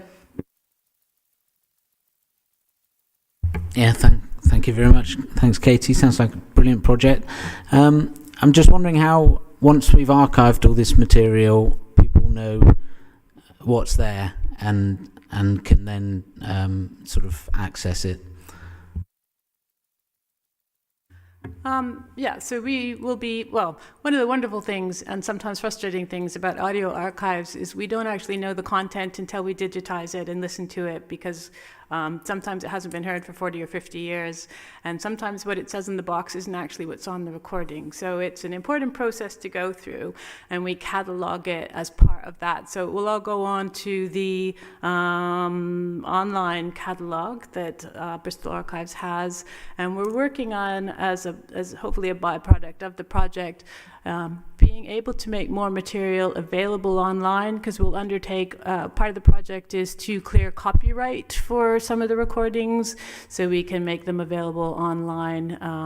It's just a bit of a process to track down all the relevant copyright holders, but once we've got those permissions, they'll stay with the archives, and we can carry on, we can put the more and more recordings online as the project progresses, and anybody is welcome to come in to the archives and to listen on site. You can listen on site as a copyright exception, but yeah, just digitizing it in the first place increases the accessibility in the first place, because right now it's essentially all inaccessible. I hope that answers your question. Yeah, sounds great. And just how do I get my 1982 demos of my first band included in your archive? Well, Tim, first of all, you have to interest one of the archivists in taking them into the collection, but I'm sure they'd be very interested. I think perhaps you'd need to bring it into the council for us all to hear, and we'll judge we'll judge the quality. I've got Annie, and then I've got Andrew. Thanks. Yeah, just want to say thank you for it's a really important, valuable piece of work. And to respond to Tom's point, I know that increased physical access isn't part of this, but I think it's a really vital piece of work that will actually help the archives continue to be relevant and interesting, and may well drive more footfall for the hours that we are actually currently open. And obviously the more limited hours are hopefully for a limited period of time, and we can find other ways, and the commercialisation of this that you're working towards in the future could be part of that solution as well. So thanks. Fabulous. Andrew? Thanks. So you've answered some of my questions already, but I was going to ask a question around the, so this is to digitise 8,000 of, I think you said 17,000 items overall. So these are the highest priority and presumably the ones at highest risk of being lost altogether if they aren't done now. Does that hold out hope then for the other 9,000 that potentially future tranches of funding could be found to digitise those whilst they're still extant? Ideally, yeah. I mean, that would be ideal. And we would want the sound room to operate on something of a sliding scale, where if it's people have found funding to digitize their undigitized archival audio, then we would obviously do that at a reasonable rate. But if it was a large corporation who wanted to digitize their archival audio, then perhaps we would look at a more professional fee for them. But that's how we hope to make some income. Also, licensing, once we clear the copyright for the items, there'll be a potential income stream for licensing the audio for perhaps broadcast or inclusion in radio or television.